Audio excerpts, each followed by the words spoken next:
Selamat datang di channel Diari Fitri, channel yang membahas cerita rumah tangga sehari-hari. Sebelum mulai ceritanya, jangan lupa subscribe. Mari kita mulai ceritanya.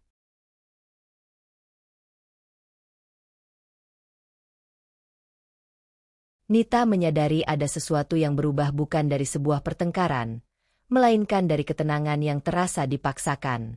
Pagi itu rumah terlalu rapi, terlalu sunyi, seolah semua orang sedang menunggu sesuatu yang belum diucapkan. Ia berdiri di depan cermin kamar, merapikan kerah kemeja kerja, dan mendapati dadanya terasa sedikit sesak.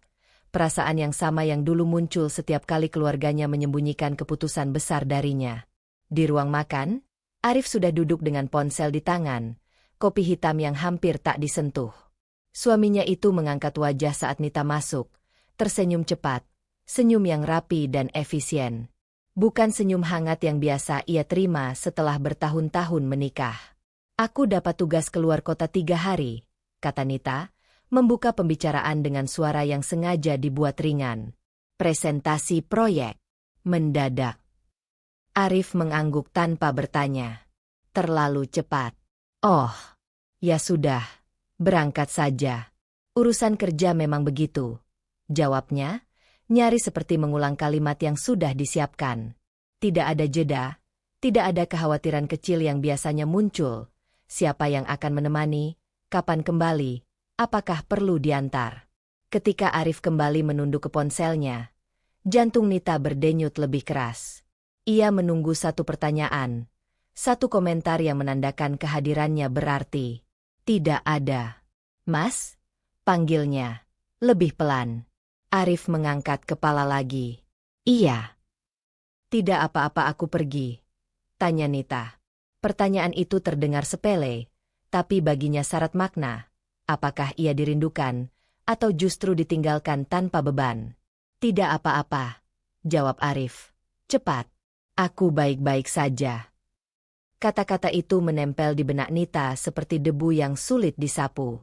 Ia mengangguk, memaksa diri tersenyum, lalu duduk. Baru beberapa suap nasi, suara langkah kaki terdengar dari lorong. Lia muncul dengan kaos longgar dan rambut masih setengah basah, tanda ia baru mandi. Adik tirinya itu berhenti sejenak, menatap mereka bergantian, lalu tersenyum lebar ke arah Arif. Senyum yang terlalu akrab. "Kak Nita jadi keluar kota?" tanya Lia, seolah informasi itu bukan hal baru. Nita menoleh. "Iya. 3 hari." "Oh." Lia menarik kursi dan duduk tanpa diminta. "Kalau begitu aku tinggal di sini saja dulu. Biar ada yang nemenin Kak Arif. Rumah ini kan besar. Sepi." Kalimat itu jatuh perlahan, tapi dampaknya langsung menusuk. Nita merasakan sesuatu menggeser di dalam dadanya. Bukan cemburu, melainkan rasa tidak aman yang tua dan familiar. Rumah ini memang besar. Rumah warisan orang tuanya, tempat ia tumbuh dengan janji bahwa keluarga akan selalu melindungi. Janji yang dulu sering dilanggar. "Tidak perlu repot," kata Nita, mencoba terdengar wajar. "Arif bisa jaga diri." Arif tertawa kecil. "Tidak apa-apa juga. Ada Lia di sini, jadi tidak sepi." Sekali lagi, keputusan dibuat tanpa melibatkannya. Nita menunduk, mengunyah pelan. Ia menangkap kilatan mata Lia, bukan rasa bersalah, melainkan kepastian. Seperti seseorang yang sudah menghitung langkah ke depan. Setelah sarapan, Nita masuk ke kamar kerja untuk mengecek dokumen. Tangannya bergerak otomatis membuka laptop, tetapi pikirannya tertinggal di meja makan. Ia teringat bagaimana dulu, saat remaja, ibunya, ibu kandung Lia, sering mengambil keputusan sepihak atas nama kebaikan bersama, sementara Nita diminta mengerti dan mengalah. Setiap kali Nita mempertanyakan, ia disebut sensitif. Ia tidak ingin menjadi perempuan yang curiga tanpa alasan. Ia juga tidak ingin menjadi perempuan yang kembali dibohongi oleh keluarganya sendiri. Di ambang pintu, Arif muncul. "Aku antar ke stasiun nanti sore," tanyanya. Nita menggeleng. "Aku naik taksi saja." Ada bayangan singkat di wajah Arif. Lega, atau mungkin hanya bayangan. "Baik." Saat Arif pergi, Nita duduk lama, menatap layar kosong. Ia menimbang-nimbang antara rasa percaya yang ingin ia pertahankan dan suara kecil yang berbisik agar ia waspada. Keputusan kecil muncul, berisiko namun tampak masuk akal. Ia mengambil ponsel dan mengirim pesan singkat ke Maya, sahabat yang selalu jujur padanya. Aku jadi keluar kota. Tapi mungkin aku tidak akan benar-benar pergi jauh. Pesan terkirim. Nita menarik napas dalam-dalam. Di luar, tawa Lia terdengar samar dari ruang keluarga.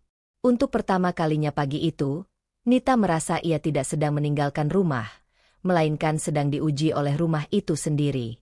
Nita tidur dengan lampu meja masih menyala. Ia terbangun sebelum alarm, dengan sisa gema tawa Lia yang semalam terdengar dari ruang keluarga masih berputar di kepalanya. Ada perasaan ganjil yang tidak sepenuhnya bisa ia beri nama. Bukan marah, bukan takut, melainkan kewaspadaan yang terus terjaga, seperti seseorang yang tahu akan hujan tapi belum melihat awannya. Ponselnya bergetar. Pesan dari Maya masuk sebelum pukul 6. Jadi kamu benar-benar berangkat? Atau cuma bilang berangkat? Nita menatap layar beberapa detik sebelum membalas. Aku bilang berangkat. Perasaanku tidak tenang. Tidak lama, Maya menelepon. Suara sahabatnya itu terdengar lebih serius dari biasanya. Kamu jarang bilang begitu, Nit.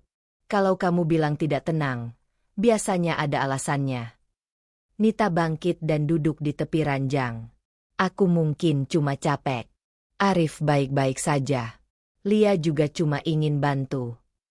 Maya mendengus pelan. Kamu terdengar seperti sedang meyakinkan dirimu sendiri. Aku tidak bilang mereka pasti salah. Aku cuma bilang, perhatikan hal-hal kecil.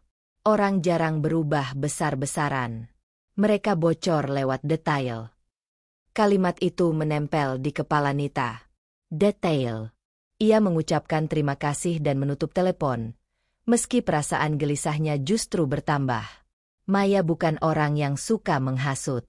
Jika Maya bicara seperti itu, artinya ia melihat sesuatu dari cara Nita bicara. Sesuatu yang bahkan belum berani Nita akui sendiri. Di dapur, Arif sudah sibuk.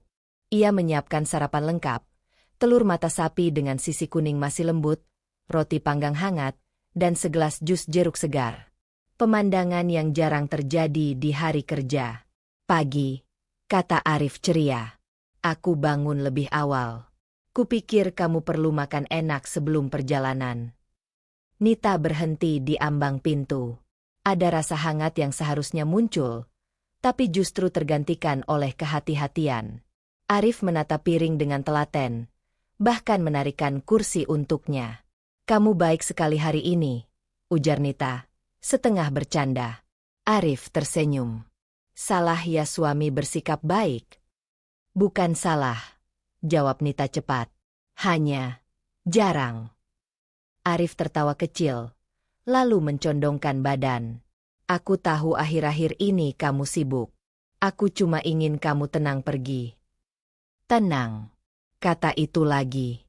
Seolah-olah ketenangan adalah sesuatu yang harus diusahakan, bukan perasaan yang muncul alami. Nita mengangguk, menyuap telur perlahan. Setiap gerakan Arif terasa diperhatikan. Cara ia menuangkan kopi, cara ia menghindari tatapannya saat ponselnya bergetar di saku. Lia muncul beberapa menit kemudian, mengenakan pakaian rapi, seolah ikut mempersiapkan keberangkatan. Aku bisa antar Kak Nita kalau perlu, katanya ringan. Tidak perlu, jawab Nita, sedikit lebih cepat dari yang ia niatkan. Aku sudah pesan taksi. Arif mengangguk setuju. Biar praktis. Sekali lagi, keputusan itu terasa seperti kesepakatan yang terjadi tanpa diskusi. Nita menyadarinya dan memilih diam. Diam adalah caranya menunda luka. Diam juga cara mengamati. Siang menjelang. Arif semakin perhatian, menanyakan jadwal, memastikan koper tidak terlalu berat, bahkan menawarkan membelikan camilan untuk perjalanan. Setiap kebaikan terasa seperti lapisan gula yang rapi, menutup sesuatu yang tidak ingin diperlihatkan. Saat Nita masuk ke kamar untuk berpakaian, ia menutup pintu dan berdiri lama menghadap lemari. Ia bertanya pada bayangannya sendiri. Apakah ia sedang mencurigai suaminya tanpa bukti, atau justru selama ini terlalu percaya? Ia teringat ucapan Maya. Perhatikan detail. Maka ia mulai memperhatikan. Ponsel Arif yang kini selalu terbalik. Lia yang terlalu tahu jadwalnya. Kebaikan yang muncul bersamaan dengan rencana kepergiannya. Di ruang tamu, Arif memeluknya lebih lama dari biasanya. Hati-hati di jalan, katanya lembut. Pelukan itu hangat. Tapi Nita tidak merasa pulang. Ia membalas pelukan itu seperlunya, lalu menarik diri. Aku pergi sebentar saja, ujarnya. Saat pintu tertutup di belakangnya, Nita tidak langsung menuju taksi. Ia berhenti di halaman, menghirup udara dalam-dalam. Ada dorongan kuat untuk kembali, membatalkan semuanya. Tapi ada dorongan lain yang lebih berbahaya, keinginan untuk tahu. Ia melangkah menuju taksi dengan satu keputusan kecil yang terasa besar. Ia akan tetap berpura-pura pergi, dan untuk pertama kalinya dalam pernikahannya, ia memilih menyimpan rahasia dari Arif. Nita menutup pintu taksi dengan perasaan ganjil, bukan lega, melainkan waspada yang terus hidup. Ia melambaikan tangan sebentar saat mobil menjauh dari rumah, memastikan Arif dan Lia melihatnya pergi. Begitu tikungan pertama dilewati, ia menunduk, menyebutkan alamat berbeda kepada sopir. Sebuah penginapan kecil di pinggir kota, cukup dekat untuk kembali jika diperlukan, cukup jauh untuk tidak dicurigai. Di kursi belakang, Nita menatap kaca jendela yang memantulkan wajahnya sendiri. Ia terlihat tenang, tapi matanya tidak. Keputusan barusan terasa seperti melangkah ke wilayah asing dalam hidupnya sendiri, wilayah di mana ia tidak lagi sepenuhnya jujur demi melindungi kewarasannya. Ada rasa bersalah kecil, namun tertelan oleh rasa ingin tahu yang semakin mengeras.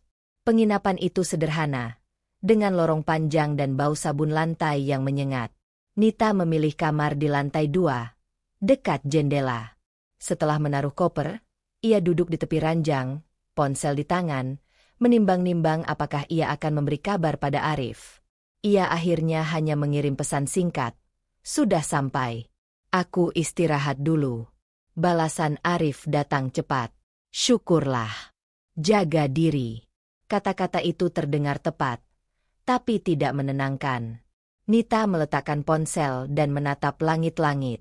Ia mencoba bekerja, membuka dokumen presentasi, namun pikirannya terus kembali ke rumah, ke ruang keluarga yang kini ia tinggalkan, ke tawa Lia yang terlalu akrab, ke kebaikan Arif yang terlalu rapi. Menjelang malam, ponselnya bergetar lagi. Bukan dari Arif, melainkan dari nomor rumah.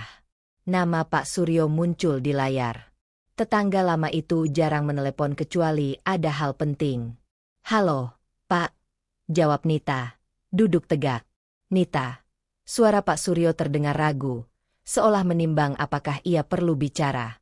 Saya cuma mau memastikan, kamu benar-benar keluar kota, ya? Pertanyaan itu membuat napas Nita tertahan sejenak. Iya, Pak. Kenapa?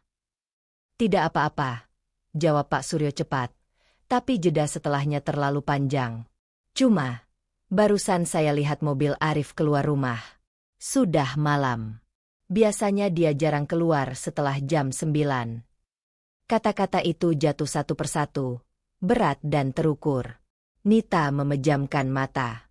Ada bagian dari dirinya yang ingin tertawa kecil, menyebut ini kebetulan. Ada bagian lain yang merasakan kepingan pertama dari dugaan yang lebih besar mulai menyusun diri. Dia pergi kemana, Pak? Tanya Nita, suaranya nyaris datar. Tidak tahu. Saya tidak mau ikut campur. Cuma, kamu kan biasa pulang malam kalau kerja. Hari ini kamu tidak ada. Nada Pak Suryo netral. Tidak menuduh, tidak menyimpulkan. Justru kenetralan itu yang membuat dada Nita semakin sesak. Ia berterima kasih dan menutup telepon, lalu duduk diam dalam gelap. Jam di dinding berdetak pelan. Nita membayangkan Arif mengenakan jaketnya, keluar rumah tanpa terburu-buru, mungkin dengan alasan sederhana. Ia membayangkan Lia di rumah, sendirian, atau mungkin tidak. Setiap kemungkinan menggeser perasaannya dari ragu menjadi waspada penuh. Ia mengambil ponsel lagi, menahan diri untuk tidak menelepon Arif. Ia tahu, jika ia bertanya sekarang, jawabannya akan rapi, masuk akal, dan mungkin benar. Tapi yang ia cari bukan jawaban, melainkan pola. Maya mengirim pesan singkat, seolah merasakan kegelisahannya dari jauh. Aku kepikiran kamu. Ada yang aneh? Nita mengetik, menghapus, lalu mengetik lagi. Pak Suryo lihat mobil Arif keluar malam. Aku tidak tahu kenapa. Balasan Maya cepat. Kamu mau pulang? Pertanyaan itu membuat Nita berdiri. Ia berjalan ke jendela, menatap lampu kota yang tidak pernah benar-benar tidur. Pulang sekarang berarti membuka kartu terlalu cepat. Tidak pulang berarti membiarkan malam berjalan tanpa dirinya. Dengan risiko ia tidak akan pernah tahu apa yang sebenarnya terjadi. Aku tidak pulang, gumamnya pada dirinya sendiri, lalu mengetik balasan. Belum. Aku mau lihat dulu. Ia mematikan lampu kamar dan duduk kembali di ranjang. Ponsel di genggaman. Ada ketakutan yang perlahan tumbuh. Tapi di baliknya ada kejelasan yang selama ini ia hindari. Insting yang dulu sering ia abaikan kini berbicara lebih keras. Dan untuk pertama kalinya, Nita memilih mendengarkannya. Meski itu berarti ia sedang melangkah menuju sesuatu yang bisa menghancurkan sisa rasa aman yang ia miliki. Pagi datang tanpa benar-benar membawa terang bagi Nita. Ia bangun di kamar penginapan dengan mata lelah dan kepala berat. Bukan karena kurang tidur, melainkan karena pikirannya tidak pernah benar-benar berhenti semalam. Kalimat Pak Suryo tentang mobil Arif yang keluar malam terus berulang, bukan sebagai tuduhan, melainkan sebagai tanda tanya yang menggantung tanpa jawaban. Nita duduk di tepi ranjang, membuka ponsel dengan ragu. Ia tidak berharap menemukan apapun, tapi juga tidak siap jika benar-benar menemukannya. Pesan dari Arif masih menjadi yang terakhir. Singkat, sopan, tak lebih. Tidak ada lanjutan, tidak ada kabar pagi. Ia menaruh ponsel di pangkuannya, menghela napas, lalu membukanya lagi. Kali ini bukan ke pesan, melainkan ke media sosial. Ia tidak punya kebiasaan memeriksa unggahan orang lain dengan curiga. Tapi pagi ini berbeda. Jarum kewaspadaan di dalam dirinya sudah bergerak, dan setiap gerakan kecil terasa berarti. Saat jarinya menggulir layar, sebuah unggahan muncul di beranda. Foto makan malam di sebuah restoran yang cukup ia kenal. Akun itu milik Dion, rekan kerja Arif. Nita pernah bertemu sekali dalam acara kantor.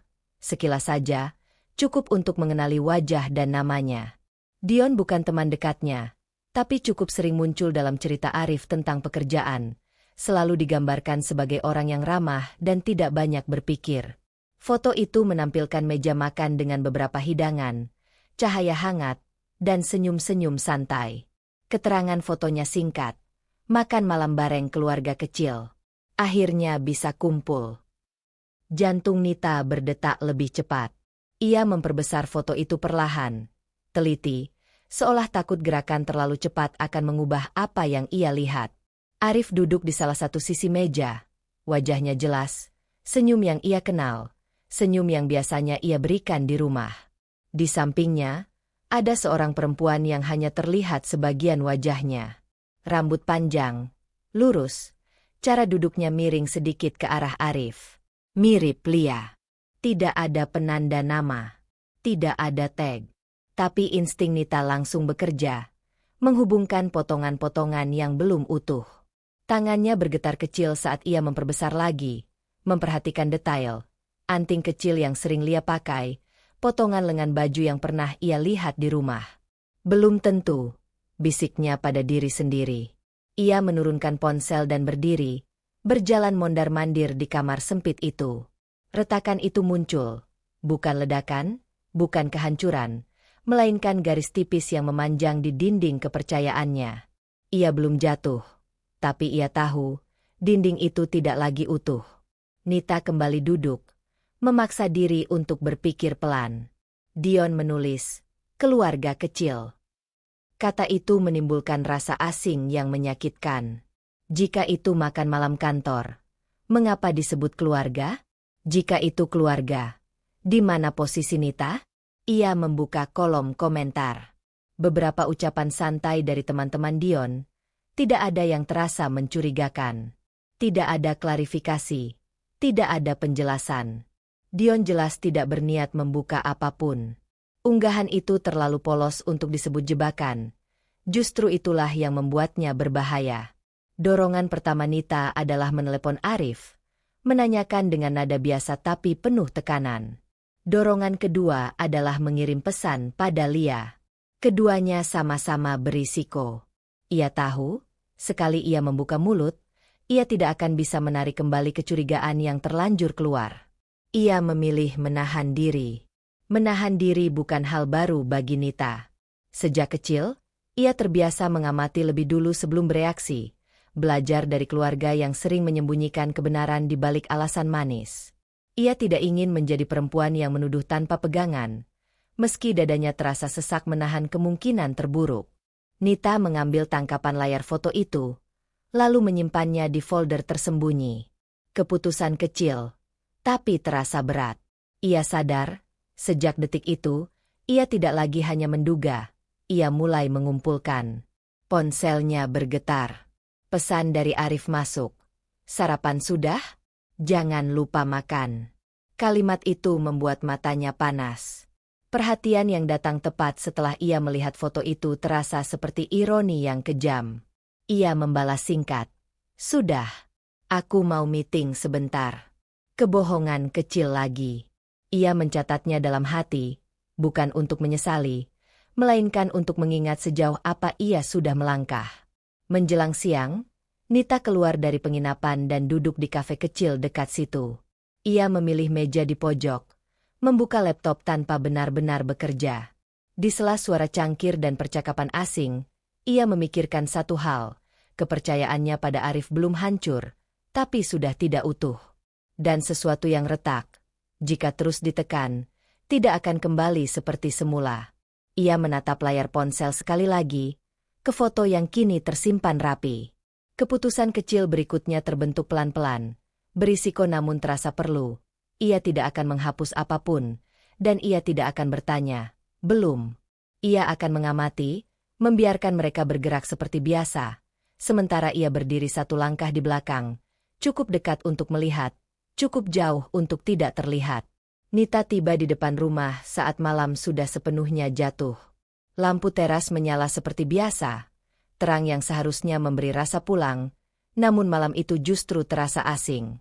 Ia meminta sopir taksi berhenti sedikit menjauh, lalu berjalan perlahan menyusuri pagar, kunci rumah dingin di genggaman.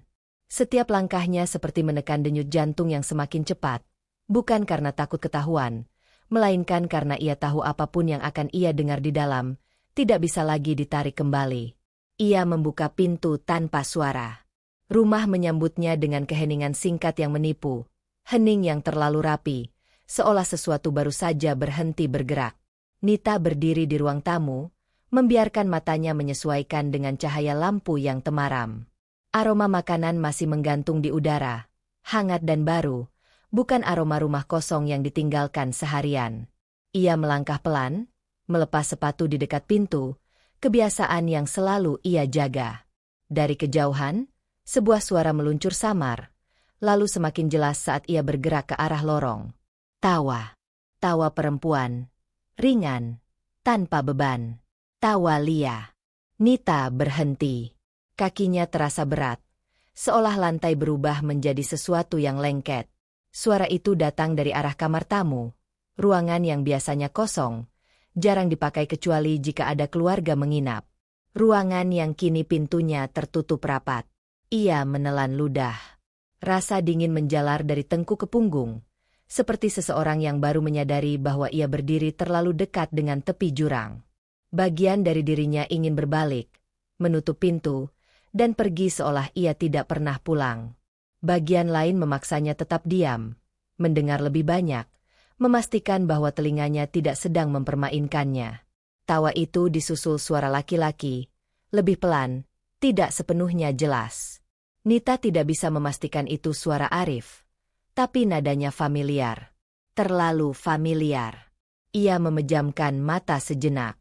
"Belum tentu," bisiknya, mengulang kalimat yang sama seperti saat melihat foto Dion. Lia bisa saja menonton sesuatu di kamar itu, berbicara lewat telepon. Arif bisa saja di dapur atau kamar lain. Rumah ini besar. Suara bisa menipu. Nita melangkah lagi. Kali ini lebih hati-hati. Setiap papan lantai yang tidak berderi terasa seperti keberuntungan kecil. Ia berdiri di ujung lorong, cukup dekat untuk mendengar, cukup jauh untuk tidak terlihat. Tawa itu mereda, berganti dengan percakapan yang lebih rendah. Nita hanya menangkap potongan-potongan kalimat, tentang makan malam, tentang hari yang melelahkan. Tidak ada kata-kata yang secara langsung melanggar batas. Tidak ada pengakuan yang bisa ia pegang.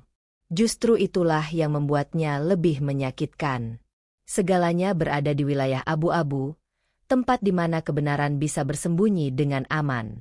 Ia mundur selangkah. Jantungnya berdegup keras. Kepercayaannya pada Arif belum runtuh, tapi kini dipenuhi retakan yang semakin terlihat. Ia marah pada dirinya sendiri karena masih ingin membela mereka. Masih mencari alasan agar semuanya masuk akal. Nita berbalik dan menuju kamar tidur. Pintu kamar dibukanya perlahan. Ruangan itu rapi, terlalu rapi. Spray tertata, bantal disusun seperti tidak ada yang tidur di sana malam ini. Ia menyentuh sisi ranjang. Dingin. Arif belum lama pergi, atau belum masuk sama sekali. Ia duduk di tepi ranjang, menarik napas panjang, berusaha menenangkan diri. Ingatannya melayang ke masa kecil, saat ia sering pulang lebih cepat dari sekolah dan mendengar percakapan orang dewasa yang mendadak terhenti begitu ia muncul. Rasa itu sama, perasaan menjadi orang luar di rumah sendiri. Ponselnya bergetar di tangan. Pesan dari Arif. "Kamu sudah sampai kota tujuan?" Nita menatap layar lama. Pertanyaan itu datang terlambat, seolah baru teringat perannya sebagai suami. Ia mengetik balasan dengan jari gemetar. "Sudah. Aku capek. Mau istirahat." Kebohongan itu terasa lebih berat dari sebelumnya. Ia tidak menghapus pesan itu. Ia mengirimkannya. Dari lorong, suara langkah kaki terdengar mendekat. Nita segera berdiri dan mematikan lampu kamar, lalu berbaring di ranjang dengan pakaian masih rapi. Pintu kamar terbuka sedikit. Cahaya dari lorong menyelinap masuk. Sosok Arif muncul, berhenti sejenak di ambang pintu. "Kamu?" Suaranya pelan, terkejut. Nita membuka mata, berpura-pura mengantuk. "Aku pulang sebentar. Besok pagi aku pergi lagi." Arif mengangguk. Ekspresinya sulit dibaca. "Kenapa tidak bilang?" Nita menatapnya, mencoba mencari celah di wajah yang selama ini ia kenal. Mendadak. Jawaban itu cukup. Arif menutup pintu perlahan dan pergi. Nita tetap terbaring, menatap langit-langit yang gelap. Tawa Lia sudah tidak terdengar lagi, digantikan oleh keheningan yang tebal. Ia menggenggam spray, dingin masih menjalar di kulitnya. Ia belum punya bukti, belum punya pengakuan. Tapi malam ini, satu hal berubah. Rumah yang selalu ia anggap tempat paling aman kini menjadi ruang penuh tanda tanya. Dan dengan keputusan kecil yang berisiko, Nita memilih tetap tinggal, bukan sebagai istri yang percaya, melainkan sebagai perempuan yang sedang mengamati dengan mata terbuka. Nita tidak benar-benar tidur malam itu. Ia hanya berbaring dengan mata terpejam, mendengarkan rumah bernapas, bunyi pendingin ruangan yang hidup mati, derit halus kayu yang memuai, dan langkah-langkah samar yang sesekali melintas di lorong. Pagi datang tanpa kelegaan. Saat cahaya matahari menembus celah tirai, rasa dingin semalam belum pergi dari dadanya. Arif sudah tidak ada di kamar ketika Nita bangun. Ranjang masih rapi di sisi sebelah, seolah memang tidak digunakan. Nita bangkit, merapikan rambut, lalu keluar kamar dengan langkah pelan. Dapur kosong. Meja makan bersih. Tidak ada sisa sarapan. Tidak ada suara televisi. Rumah tampak seperti panggung yang baru saja ditinggalkan para pemainnya. Ponselnya bergetar tepat saat ia menuang air ke gelas. Nama Burina muncul di layar. Ibu tirinya jarang menelepon pagi-pagi, kecuali jika ada sesuatu yang menurutnya perlu segera diatur. "Halo," Bu, jawab Nita. Suaranya netral. Nita. Suara Bu Rina terdengar lembut. Tapi ada ketegangan yang terselip di antara kata-katanya. Ibu cuma mau bilang satu hal. Kamu jangan terlalu keras sama Lia. Ya. Tangan Nita yang memegang gelas berhenti bergerak. Air hampir tumpah. Tapi ia menahannya. Keras? Ulangnya pelan. Maksud ibu. Bu Rina menghela napas kecil. Seperti seseorang yang sedang bersiap menghadapi percakapan sulit. Lia itu masih belajar banyak hal. Kalau kamu capek, jangan dilampiaskan ke dia. Ibu tahu kamu sedang banyak pikiran.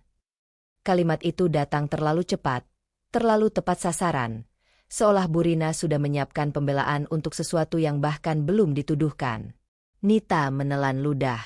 Di kepalanya, potongan-potongan kecil mulai tersusun.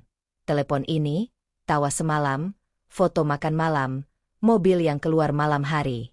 Aku tidak sedang melampiaskan apapun, Bu, jawab Nita, menjaga nada suaranya tetap datar. Aku juga belum bicara apa-apa ke Lia. Ada jeda di seberang. Bu Rina tidak langsung menjawab. Ibu cuma mengingatkan, katanya akhirnya. Kadang kita suka salah paham. Salah paham.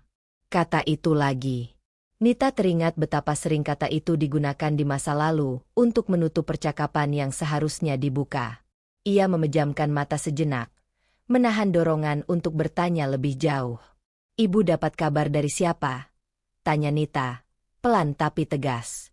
Bu Rina terdiam lebih lama kali ini. Ibu cuma merasa perlu menelepon. Jawabnya, tidak sepenuhnya meyakinkan. Percakapan itu berakhir dengan kalimat-kalimat aman. Bu Rina menutup telepon dengan pesan agar Nita menjaga kesehatan. Nita meletakkan ponsel di meja, lalu duduk perlahan. Dadanya terasa penuh, bukan oleh kemarahan, melainkan oleh kesadaran yang perlahan muncul. Ada sesuatu yang disembunyikan darinya. Bukan hanya oleh Arif dan Lia, tapi juga oleh Bu Rina. Telepon itu bukan peringatan. Itu persiapan. Seolah-olah mereka sedang membangun pagar sebelum Nita sempat melangkah terlalu dekat. Arif pulang menjelang siang. Ia tampak santai, menanyakan rencana Nita dengan nada ringan. Kamu jadi pergi lagi hari ini? Iya, jawab Nita singkat. Ia memperhatikan wajah Arif, mencari tanda-tanda gelisah atau rasa bersalah. Tidak ada. Atau mungkin ada, tapi terlalu rapi untuk terbaca. Lia mau ke rumah ibu sebentar sore ini, kata Arif sambil membuka kulkas. Bilangnya mau bantu. Kalimat itu menambah satu lapisan lagi pada kebingungan Nita. Ia mengangguk, tidak bertanya. Setiap pertanyaan terasa seperti membuka pintu terlalu cepat. Setelah Arif keluar kamar, Nita mengambil tasnya. Ia berdiri di depan cermin, menatap dirinya sendiri. Wajahnya tenang, tapi matanya tidak lagi sama. Ia teringat bagaimana dulu ia sering diposisikan sebagai orang yang harus mengerti, harus mengalah, demi menjaga harmoni yang rapuh. Ia tidak ingin mengulang peran itu. Di luar rumah, Nita mengirim pesan singkat ke Maya. Bu Rina menelepon. Bilang jangan keras ke Lia. Padahal aku belum bicara apapun. Balasan Maya datang cepat. Itu aneh. Hati-hati, Nit. Orang biasanya membela sebelum takut ketahuan. Nita menyimpan ponsel dan melangkah menuju mobil sewaan. Keputusan kecil terbentuk di dalam dirinya. Berisiko namun terasa perlu. Ia tidak akan mengonfrontasi siapapun hari ini. Ia akan mempersempit jarak, mengamati lebih dekat, dan mengingat setiap kalimat yang terasa terlalu dini. Karena kini ia tahu, ada cerita yang berjalan tanpa sepengetahuannya, dan ia berada tepat di tengah-tengahnya, entah sebagai korban atau saksi. Sejak telepon Bu Rina pagi itu, Nita merasa seolah tanah di bawah kakinya tidak lagi padat. Ia masih berdiri, masih menjalani rutinitas, tetapi setiap langkah terasa membutuhkan perhatian ekstra agar ia tidak tergelincir. Ada kalimat-kalimat yang terus berputar di kepalanya. Jangan terlalu keras pada Lia. Kalimat yang datang sebelum apapun terjadi, dan justru karena itu terasa seperti pengakuan tak langsung. Siang menjelang sore, Nita bertemu Maya di sebuah kafe kecil dekat kantor lama mereka. Tempat itu tidak ramai, cukup tenang untuk percakapan yang tidak ingin didengar siapapun. Maya datang dengan wajah cemas yang tidak ia sembunyikan. Matanya menyapu Nita dari ujung rambut hingga sepatu, seolah mencari tanda-tanda bahwa sahabatnya sudah lebih dulu runtuh. "Kamu kelihatan capek," kata Maya setelah mereka duduk. Nita tersenyum tipis. "Aku tidak tahu apakah aku capek atau cuma terlalu sadar." Maya mencondongkan tubuh. "Kamu tidak biasanya begini. Ceritakan semuanya, tapi pelan-pelan." Nita menceritakan tentang telepon Burina, tentang keheningan rumah, tentang tawa yang ia dengar dari kamar tamu. Ia tidak melebih-lebihkan, tidak juga mengurangi. Setiap kalimat terasa seperti meletakkan beban di meja, satu persatu, sampai Maya terdiam cukup lama. "Kalau memang ada sesuatu," kata Maya akhirnya, "hati-hati. Kamu siap tahu?" Pertanyaan itu menembus lebih dalam daripada dugaan Nita. Ia memandangi cangkir kopinya, uap yang naik dan menghilang cepat. "Aku tidak tahu," jawabnya jujur. "Tapi aku lebih takut hidup dengan kebohongan yang rapi." Maya menghela napas. Kalau kebenaran itu menyakitkan, dampaknya tidak akan kecil.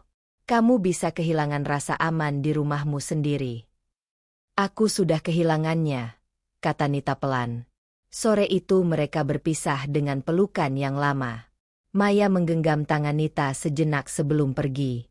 "Apapun yang kamu lakukan, pastikan kamu melakukannya untuk dirimu sendiri, bukan untuk membuktikan mereka salah." Kalimat itu menemani Nita pulang. Malam turun saat Nita masuk ke rumah. Arif belum pulang. Rumah terasa kosong, namun tidak sepenuhnya sepi, seperti menyimpan gema dari percakapan yang tidak ia dengar. Nita berdiri di ruang keluarga, menatap sudut-sudut ruangan yang selama ini ia anggap aman. Sofa tempat mereka sering menonton bersama. Meja kecil tempat Lia beberapa kali duduk sambil mengobrol terlalu lama dengan Arif. Dari tasnya, Nita mengeluarkan sebuah kamera kecil. Benda itu bukan sesuatu yang asing baginya. Ia pernah membelinya lama lalu untuk memantau rumah saat bepergian, tapi tidak pernah terpakai. Tangannya gemetar saat ia menyalakannya. Ada rasa bersalah yang mengusik, seolah ia sedang melanggar batas yang tidak pernah ingin ia lewati. "Ini bukan untuk menjebak," bisiknya, lebih kepada dirinya sendiri. "Aku cuma perlu tahu aku tidak berhalusinasi." Ia memasang kamera itu di rak buku, menghadap ruang keluarga. Posisi yang wajar, tidak tersembunyi berlebihan. Nita memastikan lampu indikatornya tidak menyala mencolok. Setiap detik terasa panjang, syarat dengan pertanyaan tentang siapa dirinya jika ia melakukan ini. Istri yang curiga? Perempuan yang berusaha bertahan? Arif pulang tidak lama kemudian. Ia menyapa seperti biasa, menanyakan makan malam. Nita menjawab seperlunya, menjaga nada agar tidak berubah. Di balik wajah tenangnya, ada ketegangan baru, kesadaran bahwa setiap gerakan kini tercatat, setiap kata mungkin akan ia dengar ulang nanti. Saat Lia datang sebentar untuk mengambil barang sebelum pergi ke rumah Burina, Nita menyambutnya dengan senyum tipis. Lia membalas dengan senyum yang sama ringannya, tanpa rasa bersalah yang terlihat. Nita memperhatikan cara Lia melirik Arif. Cara Arif mengangguk kecil seolah memberi isyarat yang hanya mereka pahami. Malam itu, Nita berpura-pura tidur lebih awal. Di kamar, ia memeluk bantal, ponsel di tangan. Maya mengirim pesan singkat. "Kamu yakin dengan langkahmu?" Nita membalas setelah lama menatap layar. "Aku tidak yakin. Tapi aku perlu." Ia mematikan lampu dan memejamkan mata. Di luar kamar, ruang keluarga sunyi. Kamera kecil itu bekerja tanpa suara, merekam waktu yang akan menentukan banyak hal. Nita tahu, jika rekaman itu menunjukkan sesuatu, ia tidak akan bisa kembali menjadi perempuan yang sama. Tapi ia juga tahu, memilih tidak tahu akan mengikisnya perlahan. Dengan keputusan kecil yang berisiko itu, Nita memilih bersiap terluka, karena baginya, luka yang jujur lebih bisa disembuhkan daripada hidup panjang dalam kebohongan. Pagi itu Nita bangun dengan tubuh terasa berat, seolah semalam ia mengangkat sesuatu yang terlalu besar untuk ditanggung sendiri. Ia tidak langsung bergerak dari tempat tidur.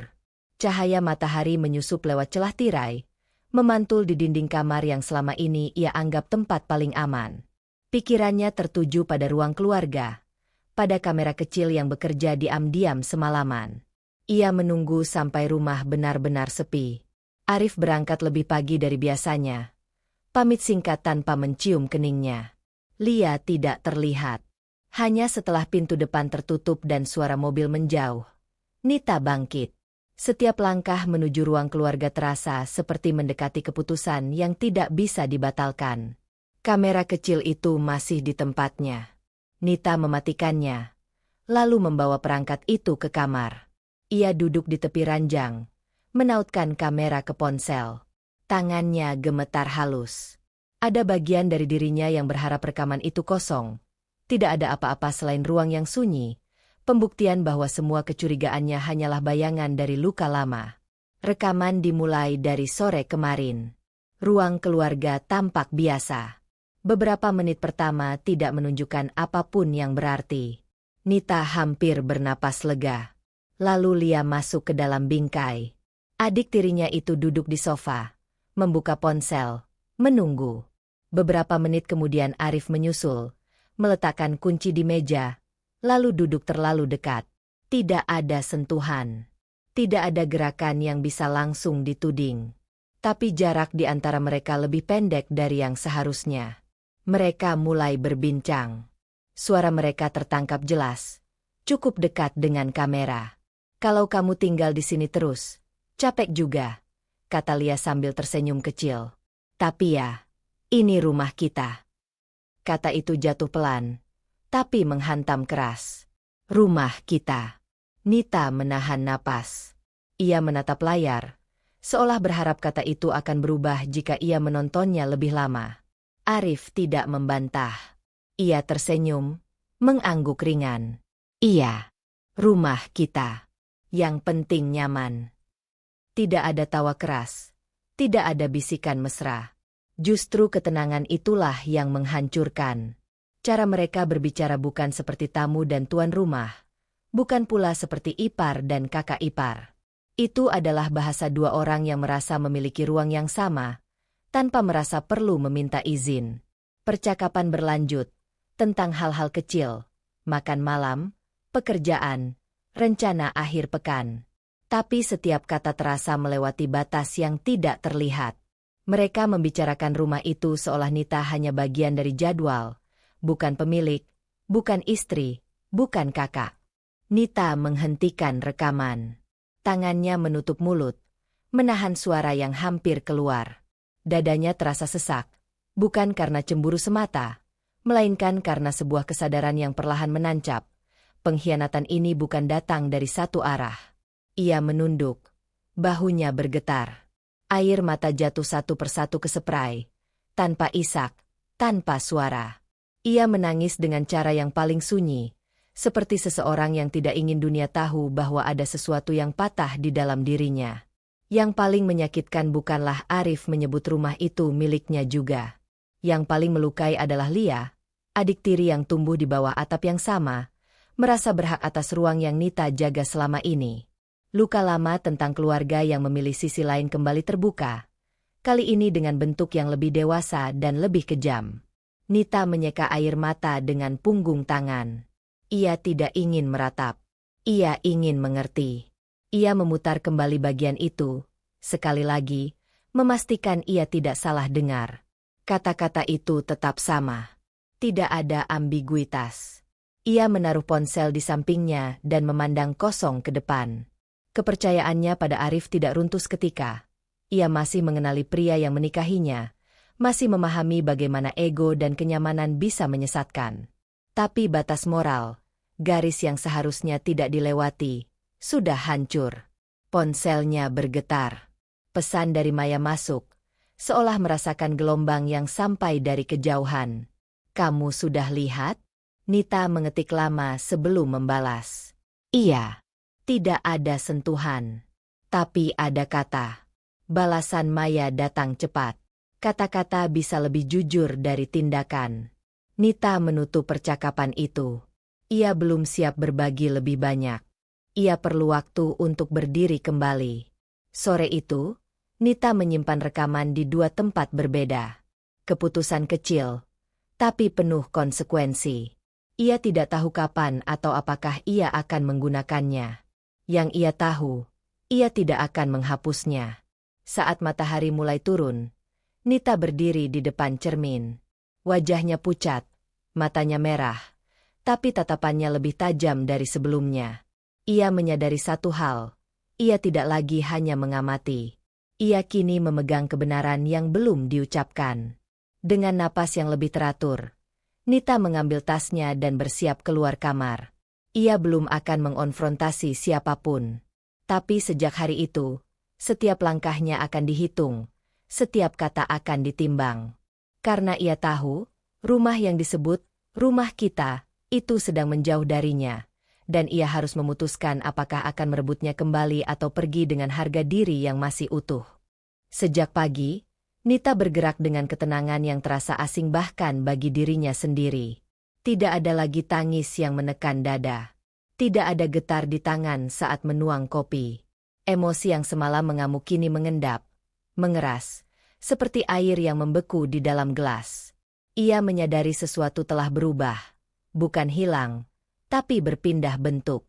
Ia sedang menyapu halaman ketika Pak Suryo lewat di depan pagar. Pria parubaya itu berhenti, menatap Nita sejenak sebelum tersenyum canggung. Pak Suryo bukan orang asing. Ia tetangga lama yang sering membantu urusan kecil di lingkungan itu. Selama ini, keberadaannya hanya latar, ramah, sopan, tidak pernah ikut campur. Bu Nita, sapa Pak Suryo hati-hati. Saya mau bilang sesuatu, tapi kalau ibu keberatan, saya bisa diam. Nita berhenti menyapu. Ia mengangkat wajah, menatapnya dengan ekspresi netral. Kalau Bapak sudah kepikiran untuk bicara, mungkin memang perlu disampaikan. Pak Suryo menarik napas, seolah menimbang risiko kata-katanya. Saya sering ronda malam. Sudah lama, sebelum Ibu dan Pak Arif rencana keluar kota itu, Mbak Lia sering terlihat menginap. Kalimat itu meluncur tanpa hiasan, tanpa nada sensasional. Justru kesederhanaannya yang membuatnya menghujam. Menginap? Ulang Nita pelan. Pak Suryo mengangguk. Bukan sekali 2 kali. Kadang mobil Pak Arif sudah ada, kadang belum. Saya pikir, ya, mungkin urusan keluarga. Saya tidak berani menebak. Nita merasakan sesuatu di dadanya runtuh perlahan, seperti bangunan tua yang sudah lama rapuh dan akhirnya menyerah. Jadi bukan hanya kata-kata di rekaman itu. Bukan hanya kebiasaan baru yang muncul belakangan. Pengkhianatan ini memiliki akar, tumbuh diam-diam, sementara ia sibuk percaya. Terima kasih, Pak, kata Nita akhirnya. Suaranya tenang, hampir dingin. Saya menghargai kejujuran Bapak. Pak Suryo tampak lega sekaligus bersalah. Saya harap Ibu kuat. Nita mengangguk kecil. Ia tidak menjelaskan apapun. Tidak perlu. Setelah Pak Suryo pergi, Nita berdiri lama di halaman. Angin menggerakkan daun-daun kering di kakinya. Ia merasa harga dirinya diinjak, bukan dengan teriakan atau skandal, tapi dengan kebiasaan yang dibiarkan berlangsung tanpa persetujuannya. Rumah itu, kepercayaannya, telah dibagi tanpa ia tahu. Namun, alih-alih meledak, kemarahannya justru menurun suhunya. Tidak panas, tidak membakar, dingin dan fokus. Ia masuk ke dalam rumah, mengelilingi ruang-ruang yang kini terasa berbeda. Sofa tempat Lia dan Arif duduk terlalu dekat. Meja makan yang sering menyisakan piring tambahan. Kamar tamu yang spraynya sering rapi kembali tanpa ia sentuh. Potongan-potongan kecil itu kini menyatu, membentuk pola yang tidak lagi bisa diabaikan. Ponselnya bergetar. Maya menelepon. Kamu di rumah? Tanya Maya tanpa basa-basi. Iya. Ada apa dengan suaramu? Maya mengenalnya terlalu baik. Nita menutup mata sejenak. Pak Suryo bilang Lia sering menginap. Dari dulu. Di ujung sana, Maya terdiam. Berarti ini bukan kebetulan. Bukan, jawab Nita. Dan anehnya, aku tidak ingin marah. Aku ingin tahu seberapa jauh mereka menganggap aku bodoh. Maya menghela napas. Hati-hati. Dingin itu bisa bikin kamu lupa menjaga diri. Aku justru baru merasa menjaga diri, kata Nita. Ia mengakhiri panggilan sebelum Maya sempat membalas. Sore itu, Arif pulang dengan wajah biasa. Ia menanyakan makan malam, pekerjaan Nita, rencana akhir pekan. Nita menjawab seperlunya. Tidak dingin, tidak hangat. Ia mengamati suaminya dengan mata baru. Mata yang tidak lagi mencari pembenaran, melainkan fakta. Lia muncul menjelang malam, membawa senyum yang sudah sangat dikenali Nita. Senyum yang kini terasa seperti topeng. Mereka berbincang singkat. Tidak ada ketegangan terbuka. Justru itu yang membuat Nita semakin yakin. Permainan ini sudah lama berlangsung, rapi, tanpa kegugupan. Malam ketika semua terlelap, Nita duduk sendirian di kamar. Ia membuka catatan kecil di ponselnya, mulai menuliskan tanggal, waktu, kebiasaan. Bukan untuk menyerang. Untuk memahami peta. Sebelum tidur, ia memindahkan kamera kecil itu ke sudut yang lebih tersembunyi, mengarah ke lorong kamar. Keputusan kecil, berisiko, tapi terukur. Ia tahu, setiap langkah ke depan akan menuntutnya tetap dingin. Dan di tengah sunyi malam, Nita menyadari satu hal yang membuat napasnya terasa lebih stabil.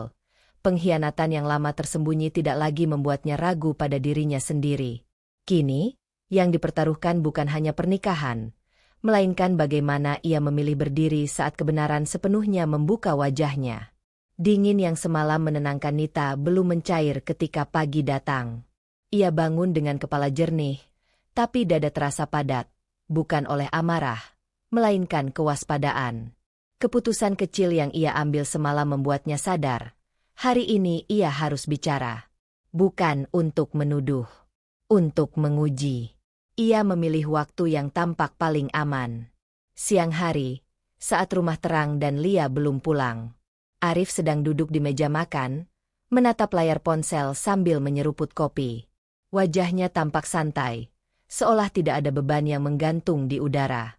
"Mas," kata Nita, suaranya lembut, hampir seperti biasa. "Aku mau tanya sesuatu." Arif mengangkat kepala, tersenyum singkat. "Tanya apa?" "Aku dengar dari Pak Suryo." Nita memilih kata-katanya hati-hati. "Lia sering menginap di sini. Bahkan sebelum aku rencana keluar kota." Arif tertawa kecil, suara yang dibuat ringan. "Oh, itu? Iya, sesekali. Kamu kan tahu Lia lagi butuh tempat. Aku kasihan." Nada itu, menyepelekan, membungkus fakta dengan simpati, membuat sesuatu di dalam diri Nita bergetar. Ia melanjutkan, "Tetap tenang. Menginap itu maksudnya tidur di kamar tamu? Soalnya aku sering lihat spraynya rapi padahal aku tidak menyentuhnya." Arif meletakkan cangkirnya, lalu bersandar. "Nita, kamu ini capek atau apa? Kamu jadi terlalu sensitif. Aku cuma bantu keluarga. Masa itu salah?" Ia memutar arah pembicaraan dengan cekatan. Dari pertanyaan sederhana, kini Nita ditempatkan sebagai pihak yang berlebihan. Pola itu terasa familiar. Terlalu familiar. "Aku tidak bilang salah," jawab Nita pelan. "Aku cuma ingin jelas." Arif mendengus. "Jelasnya apa lagi? Kamu kan sudah dengar penjelasanku." Nita menahan diri untuk tidak menyebut rekaman, foto, atau malam-malam sunyi yang kini bermakna. Ia ingin melihat sejauh mana Arif berani melangkah. Sore hari, Lia pulang dengan wajah cerah yang tampak dipaksakan. Ia membawa kantong belanja kecil, lalu menyapa Nita dengan nada ceria yang terlalu tinggi. "Kak, aku masak sup." "Ya, biar kita makan bareng," katanya, seolah rumah itu juga miliknya. Saat mereka duduk di ruang keluarga, Nita membuka topik yang sama, masih dengan nada halus. "Lia, Kamu sering menginap di sini. Lia menunduk, memainkan ujung bajunya. Aku. Iya. Maaf kalau bikin kakak tidak nyaman. Aku cuma kesepian. Di tempat kos rasanya sempit dan sunyi. Matanya berkaca-kaca. Suara dibuat bergetar pas. Nita memperhatikan dengan seksama. Tidak ada pengakuan, tidak ada penjelasan detail, hanya perasaan yang dilemparkan ke meja, menuntut dimengerti. Mas Arif baik, lanjut Lia cepat. Dia cuma bantu. Aku tidak mau bikin masalah. Kata-kata itu seperti jarum halus. Mengangkat Arif sebagai penyelamat, menempatkan Nita sebagai potensi penghalang. Lagi-lagi, pola itu muncul, memutar posisi, mengaburkan batas. Arif ikut menimpali, suaranya penuh pembelaan. Kamu lihat sendiri. Nita, Lia ini rapuh. Jangan kamu tambah beban dengan prasangka. Di titik itu, Nita merasakan pintu lama di dalam dirinya terbuka paksa. Ia teringat masa kecilnya, suara orang dewasa yang menyebutnya berlebihan saat ia bertanya, tatapan yang membuatnya ragu pada ingatannya sendiri, air mata yang dianggap drama, manipulasi yang dibungkus kepedulian, kebenaran yang dilapisi rasa bersalah. Ia tidak meledak. Justru sebaliknya, ia merasa semakin fokus. Aku mengerti, kata Nita akhirnya. Aku hanya ingin semua jelas. Lia mengangguk cepat, seolah lega. Arif tersenyum, yakin ia telah memenangkan putaran ini. Malam turun. Nita masuk ke kamar dengan langkah pelan. Ia duduk di tepi ranjang, menatap dinding yang terasa semakin sempit. Kini ia melihatnya dengan terang. Penyangkalan Arif yang konsisten, kepolosan Lia yang selektif. Bukan kejadian terpisah, melainkan rangkaian. Ponselnya bergetar. Pesan dari Maya. Kamu aman? Nita mengetik singkat. Aku melihat polanya. Ia berdiri, membuka laci, dan mengeluarkan amplop kecil berisi salinan rekaman. Tangannya gemetar sedikit, bukan karena takut, melainkan karena menyadari apa yang akan ia lakukan berikutnya. Ia belum siap membuka semuanya. Tapi ia juga tidak akan mundur. Nita menyelipkan amplop itu ke tas kerja. Keputusan kecil, berisiko. Besok, ia akan menemui seseorang yang lama ia hindari, orang yang tahu sejarah keluarganya, orang yang dulu menyebut semua itu hanya kesalahpahaman. Malam itu, di balik pintu yang tertutup, Nita berjanji pada dirinya sendiri. Kali ini, ia tidak akan membiarkan kebenaran diputarbalikan. Bahkan jika harus menyentuh luka lama untuk membuktikannya. Keputusan yang Nita ambil semalam masih menggantung di udara ketika pagi menyentuh jendela kamar. Ia tidak tidur nyenyak. Bukan karena mimpi buruk, melainkan karena pikirannya bekerja rapi, menyusun ulang potongan yang selama ini sengaja ia abaikan. Harapan yang dulu ia rawat kini terasa seperti benda rapuh yang harus diletakkan perlahan, bukan dijatuhkan. Ia tidak berkata apa-apa pada Arif pagi itu. Suaminya berangkat lebih awal, meninggalkan meja makan yang masih hangat. Nita menatap kursi kosong di seberangnya, lalu menyadari perubahan kecil dalam dirinya. Ia tidak lagi menunggu penjelasan. Kesadaran itu terasa perih sekaligus membebaskan. Siang hari, ia bertemu Maya di sebuah kafe kecil dekat kantor Maya. Tempat itu ramai, tapi sudut yang mereka pilih cukup sunyi untuk percakapan yang tidak ingin didengar orang lain. Maya datang dengan raut waspada, bukan cemas berlebihan, melainkan kesiapan seorang sahabat yang tahu sesuatu yang berat akan dibuka. Nita mengeluarkan ponsel dan amplop kecil dari tasnya. Tangannya bergetar saat ia menggeser ponsel ke tengah meja. Aku mau kamu lihat dulu, katanya. Suaranya tenang, tapi napasnya tertahan. Maya menatapnya sejenak, lalu mengangguk. Rekaman diputar. Suara Arif terdengar akrab, terlalu santai untuk seorang ipar. Lia menjawab dengan nada yang sama, menyebut rumah itu dengan kata ganti yang menusuk. Tidak ada sentuhan, tidak ada pengakuan terang-terangan, justru itulah yang membuatnya telanjang. Batas moral yang dilangkahi tanpa merasa bersalah. Maya mematikan suara, menatap Nita lama. Ini cukup, katanya pelan. Bukan untuk menuduh sembarangan. Untuk membuktikan pola. Nita menunduk. Air mata tidak jatuh. Tapi dadanya terasa sesak. Aku tidak mau menunjukkannya ke Arif. Aku capek menunggu dia jujur. Maya mengangguk. Sikapnya tegas namun hangat. Itu keputusan sehat.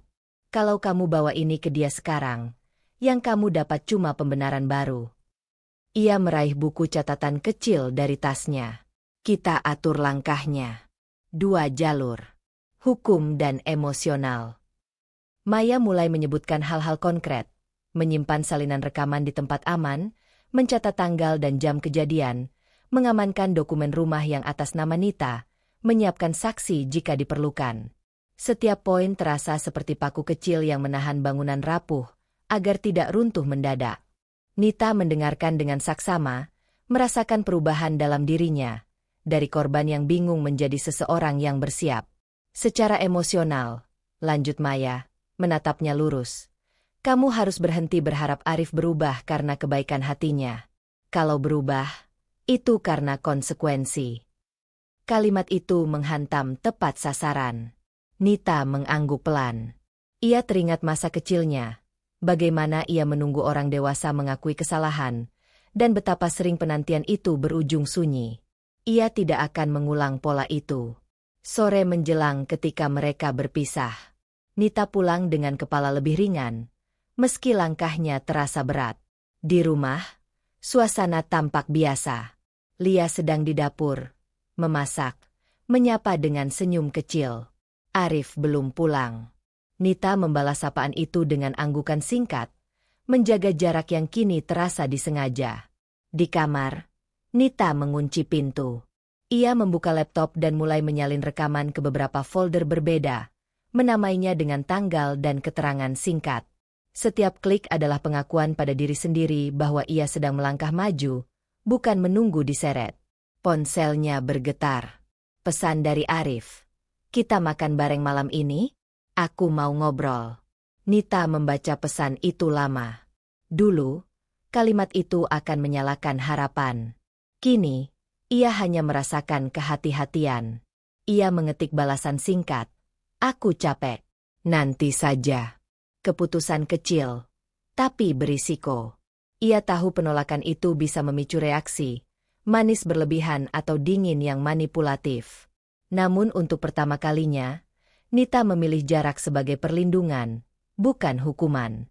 Ia mematikan lampu kamar, berbaring dengan mata terbuka. Di dalam gelap, ia berjanji pada dirinya sendiri, ia tidak akan lagi meminta kejujuran dari orang yang hidup dari kebohongan. Langkah berikutnya akan ia ambil dengan kepala dingin, meski hatinya masih berdarah.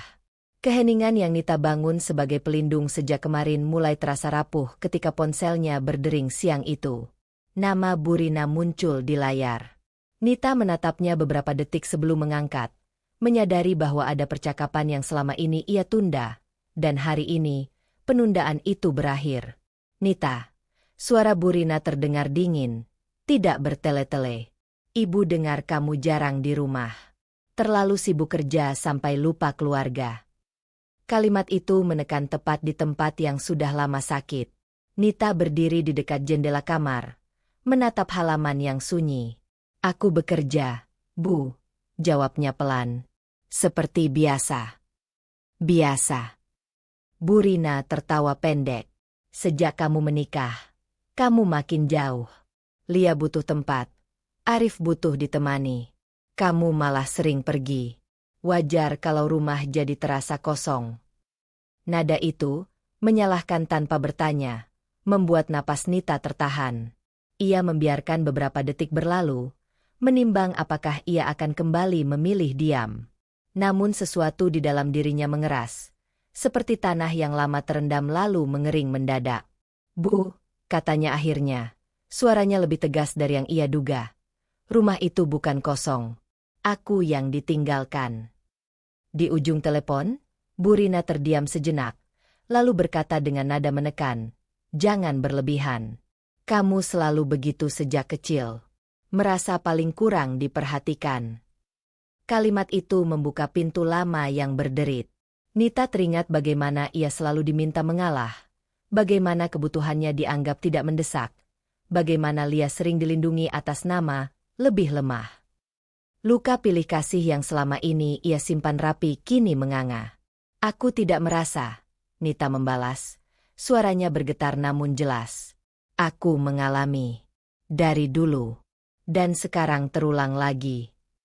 Bu Rina menghela napas. Kesal. Kamu menuduh ibu pilih kasih. Aku menyebutkan kenyataan, jawab Nita. Aku diminta memahami, tapi tidak pernah dipahami.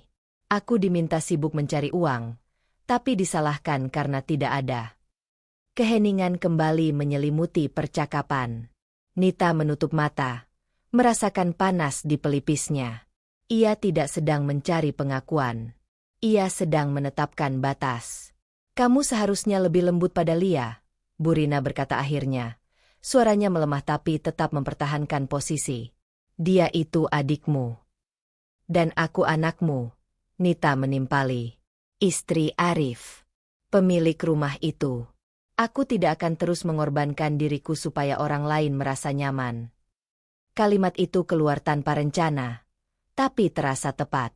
Di dalam dada Nita, sesuatu yang lama terikat kini terlepas. Bu Rina tidak langsung menjawab. Ketika suara itu kembali terdengar, nadanya lebih dingin. Kalau kamu memilih keras kepala, ibu tidak bisa apa-apa. Nita mengangguk meski tahu Bu Rina tak melihatnya. Aku memilih jujur pada diriku sendiri. Telepon ditutup tanpa salam. Nita menurunkan ponsel. Tangannya sedikit gemetar. Ia duduk di tepi ranjang, menunduk, membiarkan emosi datang bergelombang. Sedih, marah, lega. Semua bercampur, tapi tidak lagi membingungkan. Sore itu, Arif pulang lebih awal. Ia menyapa dengan senyum yang dibuat-buat, menanyakan kabar Bu Rina seolah sudah mendengar sesuatu. Nita menjawab singkat, tidak membuka ruang. Ia memperhatikan perubahan kecil di wajah Arif, ketegangan yang cepat disembunyikan. Ia tahu, cerita sedang bergerak tanpa dirinya diberi kesempatan bicara. Di dapur, Lia lewat, menghindari tatapan. Tidak ada kata. Keheningan di antara mereka kini bukan lagi ketidaktahuan, melainkan penyangkalan yang disengaja. Malam menjelang. Nita masuk ke kamar, mengeluarkan map berisi dokumen rumah dan catatan yang Maya bantu susun. Ia menandai satu tanggal di kalender, bukan konfrontasi, bukan pengakuan.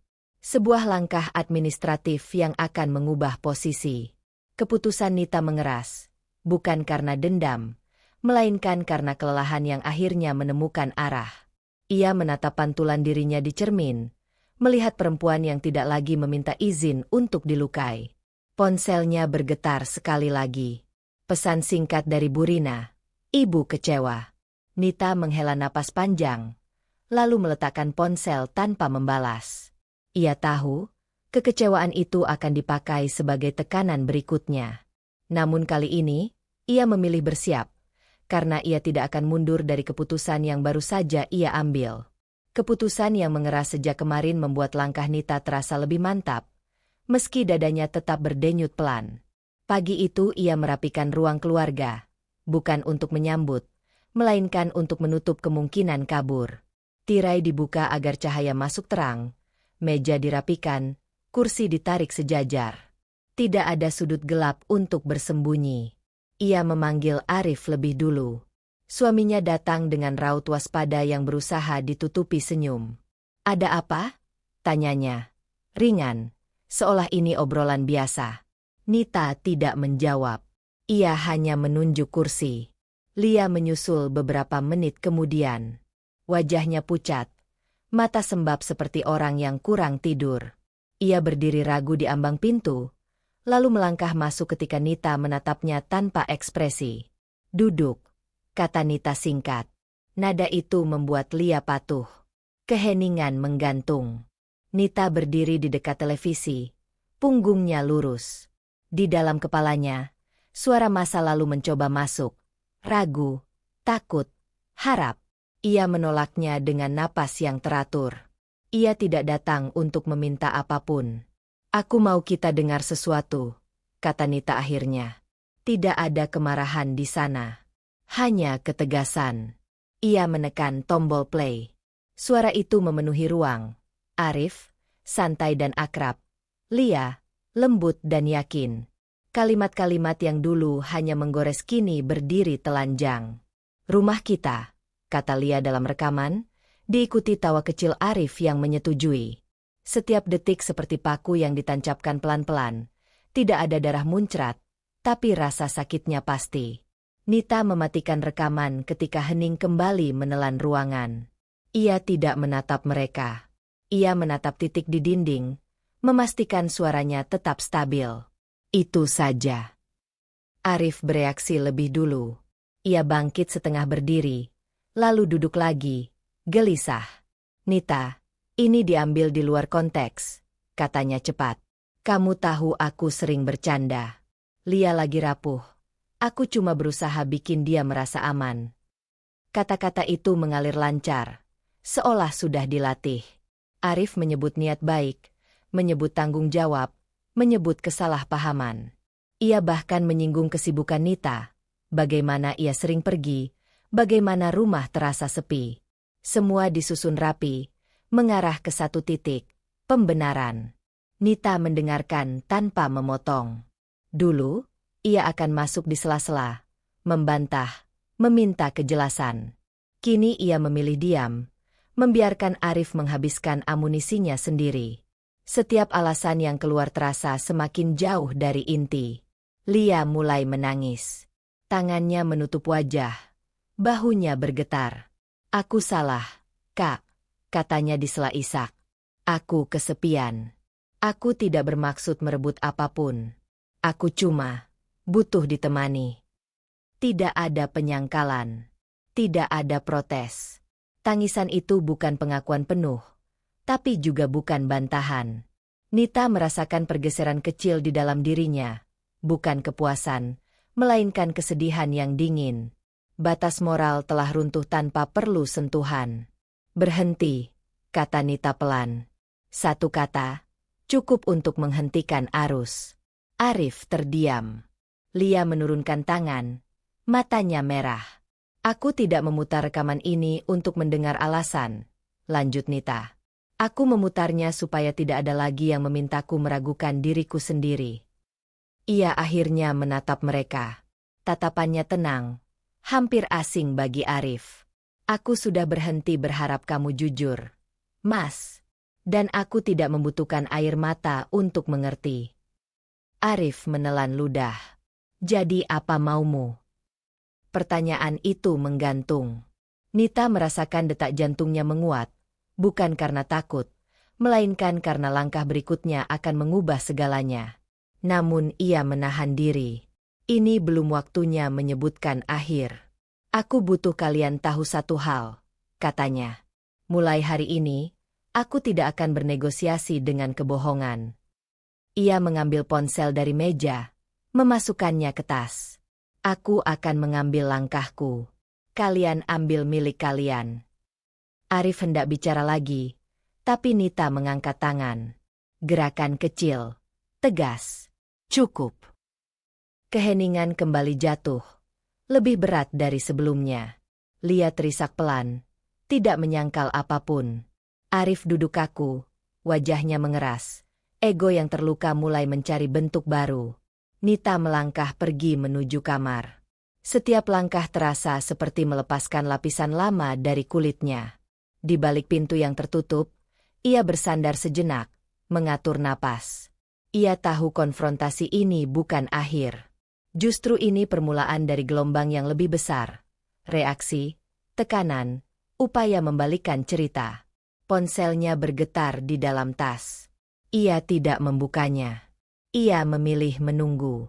Karena keputusan kecil berikutnya, yang akan ia ambil malam ini, akan menentukan apakah ia tetap berdiri di pusat badai, atau melangkah keluar dengan kepala tegak. Keputusan kecil yang menggantung sejak semalam akhirnya menemukan bentuknya pagi itu. Nita berdiri di ruang keluarga yang masih menyimpan sisa keheningan konfrontasi kemarin. Kursi yang bergeser, gelas yang tak disentuh, udara yang berat oleh kata-kata yang tak jadi diucapkan. Tidurnya singkat, tapi bangunnya tegas. Ada garis batas yang kini jelas di kepalanya, dan ia tahu, jika ia menundanya sehari lagi, batas itu akan kembali dikaburkan. Ia memanggil Arif dan Lia, bukan dengan nada memerintah, melainkan nada final yang tak menyisakan ruang tawar-menawar. Mereka datang dengan wajah yang berbeda. Arif kaku dan defensif. Lia pucat, mata bengkak, langkahnya ragu seperti orang yang sudah membaca akhir cerita tapi masih berharap halaman terakhir berubah. Aku sudah berpikir, kata Nita, berdiri tegak di tengah ruang. Dan keputusanku tidak akan berubah. Arif menyilangkan tangan, mencoba memegang kendali lewat bahasa tubuh. Kalau ini soal rekaman itu, kita bisa bicarakan baik-baik. Ini bukan lagi soal rekaman, Nita menjawab tanpa meninggikan suara. Ini soal rumah ini. Dan batas.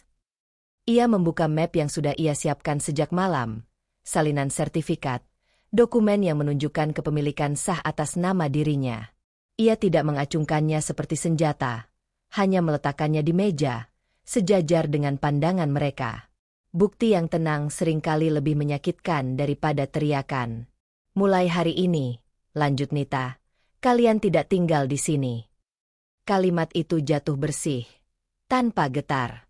Lia terisak pelan, menutup mulutnya.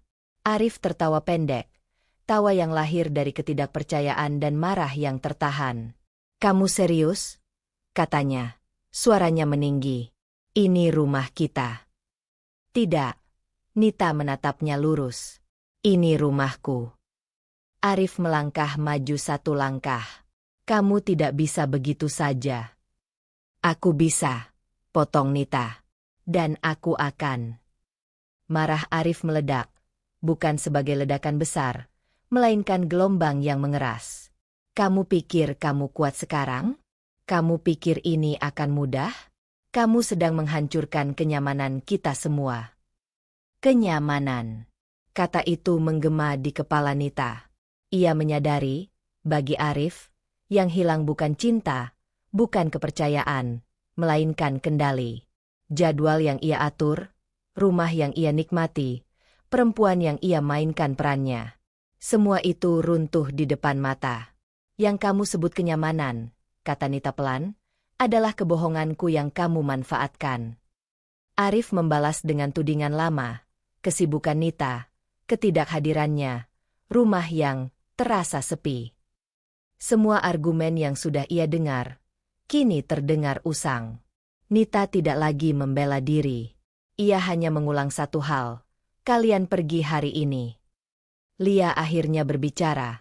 Suaranya pecah. Kak, aku tidak menyangka begini. Air matanya jatuh deras. Aku kira aku berarti. Nita menatap Lia, dan untuk pertama kalinya sejak semua ini terbuka, ia melihat sesuatu yang jujur, bukan kepolosan, bukan sandiwara. Kesadaran yang terlambat. Lia menoleh ke Arif, seakan mencari pegangan terakhir. Arif menghindar, sibuk mengemas amarahnya sendiri. Di titik itu, Lia mengerti, ia bukan pilihan. Ia pelarian. Tempat singgah yang nyaman selama kebohongan masih bekerja. Tangisnya berubah, bukan lagi mencari belas kasihan, melainkan meratapi dirinya sendiri. Nita menghela napas panjang. Aku akan beri waktu 1 jam, katanya. Ambil barang kalian. Kunci rumah aku minta kembali. Arif memandangnya tajam, lalu mengumpat pelan. Kamu akan menyesal. Mungkin, jawab Nita. Tapi bukan karena ini. 1 jam itu berlalu lambat.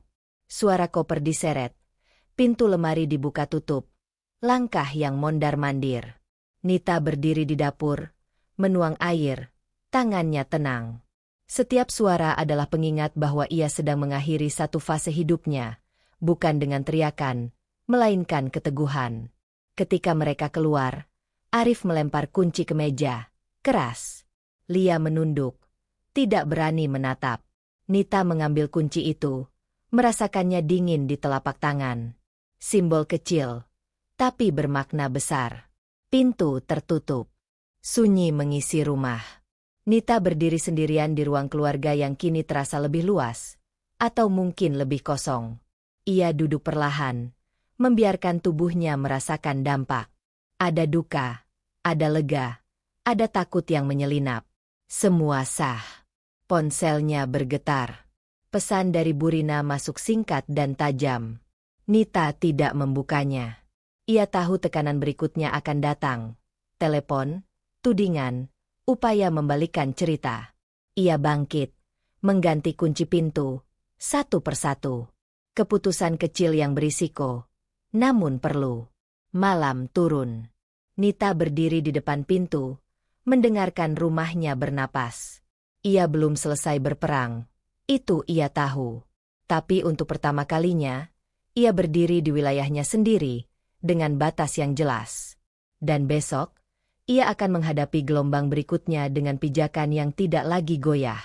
Sunyi yang tersisa setelah pintu tertutup semalam tidak lagi terasa mengancam. Nita bangun dengan tubuh pegal, namun pikirannya jernih. Jernih dengan cara yang baru. Rumah itu hening. Ya, tetapi hening yang tidak menuntut apapun darinya. Ia berjalan tanpa alas kaki menyusuri ruang keluarga, menyentuh sandaran kursi, meja, dinding. Benda-benda yang kemarin menjadi saksi pertengkaran kini kembali netral, seolah menunggu didefinisikan ulang. Ia menyeduh kopi dan duduk di dekat jendela. Matahari pagi masuk lembut, tidak menyilaukan. Untuk pertama kalinya sejak lama, Nita menyadari napasnya tidak tersangkut di dada. Ada ruang di antara tarikan dan hembusan, ruang yang selama ini terisi oleh kewaspadaan, oleh upaya membaca isyarat orang lain. Kini, ruang itu kosong, dan ia tidak tergesa mengisinya. Ponselnya bergetar. Bukan Arif. Bukan Burina. Pesan dari Maya. Aku bangga padamu. Kalau kamu butuh apapun, aku di sini. Nita membalas singkat. Terima kasih. Dua kata yang cukup. Ia tidak lagi perlu menjelaskan atau meyakinkan siapapun tentang keputusannya. Menjelang siang, Nita mulai menata ulang rumah, bukan dengan amarah, melainkan dengan pilihan. Ia memindahkan kursi, menyimpan benda-benda yang mengingatkan pada kebohongan, membuka jendela yang lama tertutup. Ia mengumpulkan sisa-sisa hidup yang dibangun di atas kompromi dan menyingkirkannya dengan tenang. Tidak ada upacara, tidak ada pernyataan besar. Hanya tindakan-tindakan kecil yang konsisten. Ia berhenti sejenak di depan cermin. Wajahnya terlihat lebih pucat dari biasanya. Tapi matanya mantap. Ia teringat kalimat yang dulu sering ia telan. Bersabarlah, mengertilah, jangan keras. Ia mengerti sekarang. Kesabaran yang mematikan diri sendiri bukanlah kebajikan. Dan keras pada kebohongan adalah bentuk lembut pada diri. Sore hari, sebuah pesan masuk dari Burina. Panjang, berlapis emosi, menyebut keluarga, pengorbanan, dan kekecewaan. Nita membaca sampai akhir tanpa mempercepat. Dulu, pesan seperti ini akan menyeretnya pada rasa bersalah. Kini, ia meletakkan ponsel di meja dan menimbang jawabannya dengan jujur. Ia mengetik, "Aku memilih sehat. Aku tetap anakmu, tapi aku tidak akan kembali ke pola yang melukaiku." Ia menekan kirim, lalu mematikan ponsel. Batas ditetapkan, bukan untuk menghukum, melainkan untuk menjaga. Menjelang malam, Nita membuka map dokumen. Yang kemarin terasa berat, hari ini terasa tepat. Ia menyusun rencana, konsultasi hukum untuk mengamankan aset, jadwal kerja yang lebih manusiawi, dan satu keputusan kecil yang selama ini ia tunda, mengambil cuti singkat. Bukan untuk kabur, melainkan untuk bernapas. Ia mencatatnya di kalender, menandai tanggal dengan pena biru. Sebuah janji pada diri sendiri. Di dapur, ia memasak sederhana. Tidak ada porsi tambahan, tidak ada kompromi menu. Ia makan perlahan, mendengarkan suara sendok di piring, menikmati kesunyian yang tidak menuntut peran apapun. Di sela-sela itu, kesedihan datang sebentar, kehilangan yang wajar, harapan yang dulu nyata. Nita membiarkannya lewat. Ia tidak mengusir, tidak memeluk terlalu lama. Ia tahu perasaan bukan musuh. Kebohonganlah yang selama ini menyamar sebagai cinta. Malam semakin dalam. Nita berdiri di ambang pintu depan, memeriksa kunci yang baru ia pasang. Ia memutar sekali lagi, memastikan. Keputusan kecil, berisiko kemarin, kini terasa kokoh. Ia mematikan lampu ruang tamu, menyisakan cahaya dari kamar tidur. Di ranjang, ia berbaring dengan punggung lurus, menatap langit-langit. Tidak ada rencana balas dendam yang disusun. Tidak ada daftar pembuktian yang harus diselesaikan. Yang ada hanyalah arah. Harga diri yang tidak perlu disandingkan dengan kebencian. Kemandirian yang tidak membutuhkan saksi. Nita menutup mata. Dalam gelap, ia merasakan sesuatu yang sederhana dan langka, utuh. Tidak sempurna, tidak bebas dari luka, tetapi utuh karena tidak lagi terbelah oleh kebohongan dan rasa bersalah. Besok akan ada hari-hari baru, tantangan, mungkin kesepian, mungkin godaan untuk kembali mengalah. Namun ia tahu caranya berdiri. Saat tidur menjemput, satu keputusan kecil menguat di dalam dirinya, keputusan yang akan ia bawa seterusnya. Ia memilih berdiri sendiri jika harus, asalkan berdiri jujur, tanpa kebohongan. Tanpa rasa bersalah. Dan dengan itu, cerita yang lama pun selesai, memberi ruang bagi hidup yang ia susun dengan tangannya sendiri. Jika kisah ini menyentuhmu, klik tombol like untuk mendukung cerita ini dan kisah-kisah berikutnya.